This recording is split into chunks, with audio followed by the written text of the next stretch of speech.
भैया आपकी सेवा में एक बार पुनः उपस्थित है नए सब्जेक्ट के साथ। आज शुरू करने चल रहे हैं रसायन विज्ञान। रसायन विज्ञान का पहला जो स्टार्टिंग होती है, कहाँ से स्टार्टिंग होगी और क्या स्टार्टिंग करेंगे, पहला चैप्टर से स्टार्ट करेंगे। जो पहला चैप्टर आपको पढ़ना है railway, NTPC, group D, ALP और अन्य प्रतियोगी परीक्षाओं में जहाँ जहाँ साइंस का भरमार है, जहाँ जहाँ साइंस पूछे जाते हैं, सब में कारगर होगा। इसलिए आपको ये वीडियो कहीं से पढ़ना तो पड़ेगा ही पड़ेगा। चाहे आप स्वतः पढ़ लीजिए, चाहे कोई वीडियो देख लीजिए, चाहे आप किताब पढ़ लीजिए, किसी अन्य को पढ़ लीजिए, लेकिन पढ़ना तो पड़ेगा। अगर इस मैदान में कूदे हैं तो पढ़ना तो पड़ेगा ही। तो आइए उसी क्रम में पहली तो एक्टिव क्लासेज में आपका बहुत बहुत स्वागत है। और हम वीडियो स्टार्ट करने से पहले देखो फिजिक्स भी चल रही है आपकी, आप जाके देखेंगे वीडियो में जो है वहाँ फिजिक्स भी चल रही है। चैनल पे चले जाएंगे, चैनल पे वीडियो पे क्लिक करेंगे, तमाम आपको वीडियो मिलेंगे। जैसे संविधान का भी कुछ टॉपिक चलाया गया है, इधर भौतिक विज्ञान का, इधर रसायन विज्ञान का, स्टैटिक डाली जा रही बराबर। तो ये सब कार्यक्रम चल रहे हैं। तो आपको वीडियो अगर देखना तो आप जाइए वीडियो पे, चैनल पे जाइए, चैनल पे वीडियो पे जाइए, वीडियो सारे आपको मिल जाएंगे। रसायन विज्ञान में जो है देखो लिखा रसायन विज्ञान। रसायन विज्ञान में क्या पढ़ने चले? पदार्थ।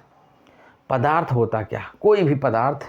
पदार्थ किसे कहते हैं इसको जानने से पहले जो है हम लोग अपने इर्द गिर्द की चीज़ों को देखें। सारी चीज़ों को जो देखते हैं वो सब क्या है? पदार्थ। पदार्थ वह है जो स्थान ग्रहण करे, जो कोई भी स्थान ग्रहण करे और जिसमें भार हो। क्या हो? भार हो।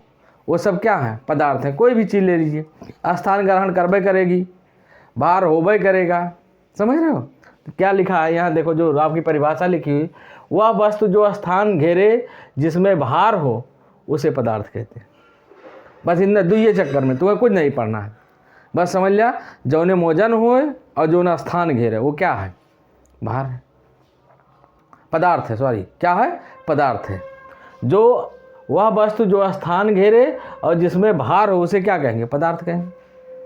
जैसे अब देखो हवा, पानी, गैस इत्यादि, ये सब क्या है? पदार्थ हैं। क्या है? पदार्थ हैं। अब पदार्थों का वर्गीकरण किया गया है। पदार्थों का क्या किया गया है? वर्गीकरण। तो इसको कायदे से समझेंगे। पदार्थों का वर्गीकरण पेपर में नहीं आएगा, लेकिन इसके शाखाएं जो है आपको थोड़ा सा देख लेना है जानकारी के लिए। अब इन्हीं शाखाओं को पढ़ना है, समझ रहे हो? तो पदार्थ का वर्गीकरण, पहले पदार्थों का वर्गीकरण देखो लिखा है पदार्थ का वर्गीकरण। पदार्थों का वर्गीकरण दो प्रकार से, एक भौतिक वर्गीकरण, एक रासायनिक वर्गीकरण। पहले क्या किया हम लोग? भौतिक वर्गीकरण और रासायनिक वर्गीकरण। भौतिक वर्गीकरण में हमने देखा ठोस, द्रव, गैस। अब यही रासायनिक वर्गीकरण में देखा शुद्ध पदार्थ और मिश्रण। दो प्रकार से रासायनिक वर्गीकरण में एक शुद्ध पदार्थ होगा, एक मिश्रण होगा। अब शुद्ध पदार्थों में एक होगा तत्व, एक होगा यौगिक।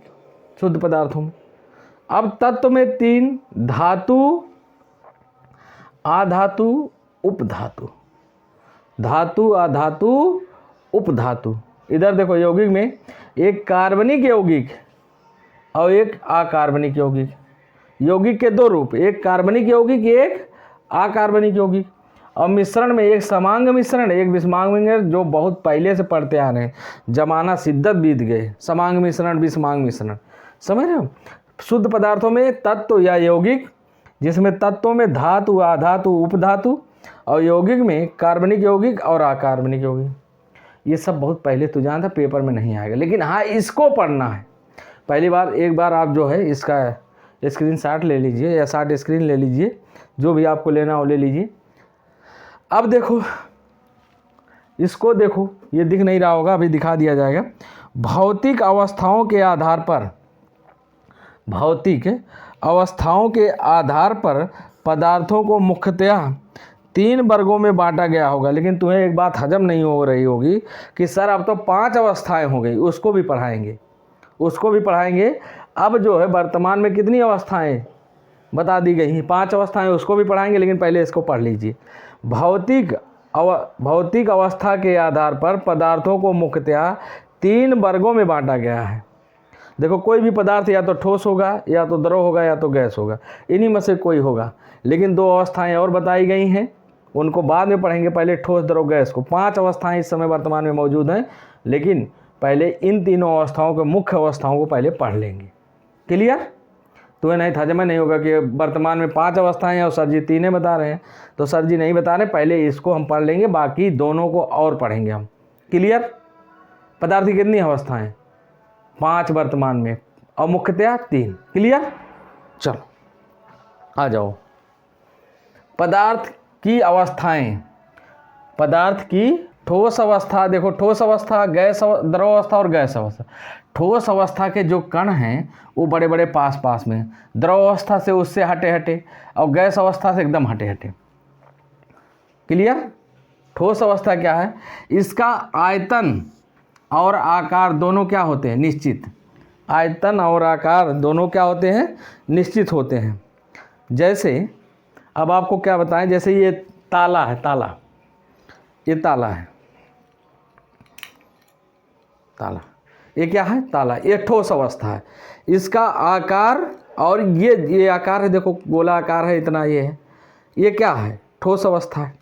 ये आकार और इसका आयतन, जितना इसका एरिया है, ऊंचाई, लंबाई, चौड़ाई, वही आयतन बनता है। आयतन क्या बनता है? लंबाई, चौड़ाई, ये ऊंचाई।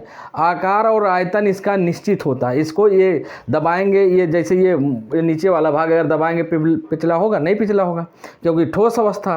तो ठोस अवस्था वो है जिसका आकार और आयतन, इसका आयतन और आकार दोनों निश्चित होता है, उसे क्या कहते हैं? ठोस कहते हैं। जैसे अब यहाँ लिखा, जैसे में लिखा है पत्थर और कोयला।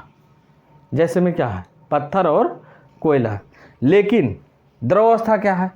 इसका आयतन तो निश्चित होता है, लेकिन आकार बदलते रहते हैं। शीशा वही रहता है, चेहरे बदल जाते हैं। शीशा वही रहता है, चेहरे बदल जाते हैं। इसमें क्या है? आयतन वही है, आकार बदल जाते हैं। मतलब दूध जितना है, जैसे 1 लीटर है, 1 लीटर रहेगा, लेकिन दूधवा का है, अगर गिलास में डाल देगा तो गिलासा का आकार हो जाएगा, और अगर हाँ थरियम धर देगा, थरिया का आकार हो जाएगा। समझ रहा? अगर थाली में रख देंगे तो थाली का आकार हो जाएगा, अगर गिलास में रख देंगे तो गिलास में, और लोटा में रख देगा तो लोटा में हो जाएगा। लोटा में अगर रख देगा तो कैसे हो जाएगा? लोटा राम हो जाएगा। तो जिसका अब, लेकिन लीटर नहीं चेंज हो रहा है, 1 लीटर से 2 लीटर नहीं हो रहा, या 1 लीटर से क्या हो, आधा लीटर नहीं हो रहा। इसलिए इसका आयतन निश्चित हो, लेकिन आकार बदलते रहते हैं।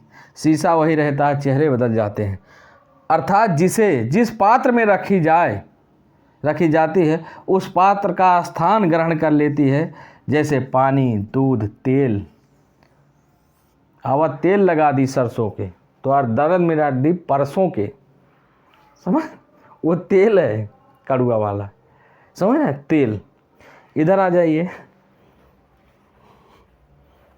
ये देखिए इधर जो सिस्टम है, देखिए गैस क्या है? गैस क्या है?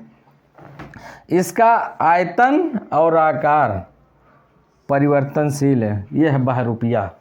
क्या है? बहरूपिया है। क्या है? बहरूपिया। बहरूपिया क्या होता है? जैसे ओकर रुपो चेंज रही है, और कहाँ कहाँ रहेगा ओका पता नहीं। इसका भी वही है। इसका ना आयतन निश्चित है और ना ही आकार निश्चित है। समझ रहे? जिसका आयतन और आकार निश्चित ना हो, वो परिवर्तनशील हो, उसे क्या कहते हैं? गैस। ये तुम्हें बहुत पहले से पता है, हमका भी पता है, तुम्हें पता है, लेकिन इसको हमारा बताना हमारा भैया फर्ज है। क्या है? हमारा बताना इस आपको फर्ज है। ठोस क्या होते हैं, द्रव क्या होते हैं, गैस क्या होता है, तुम्हें सब पता है, लेकिन हमको पता। अब गैस में जैसे LPG,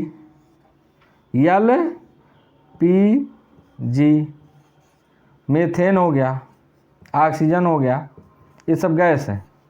मीथेन, ऑक्सीजन, ये सब गैस है। जिस पात्र में रखे जाएंगे उस पात्र और इनका आकार निश्चित नहीं। लोढ़ा है तो लोढ़वे रहें, ये बदलते रहेंगे। कभी लोढ़ा बन जाएंगे, कभी लोटा बन जाएंगे, कभी क्या बन जाएंगे, गिलास बन जाएंगे। ये जिस पात्र में रखेंगे उस पात्र का रूप धारण करेंगे और इनका हमेशा सब कुछ चेंज होता रहता है, लुढ़का रहता गैस है, समझ रहे।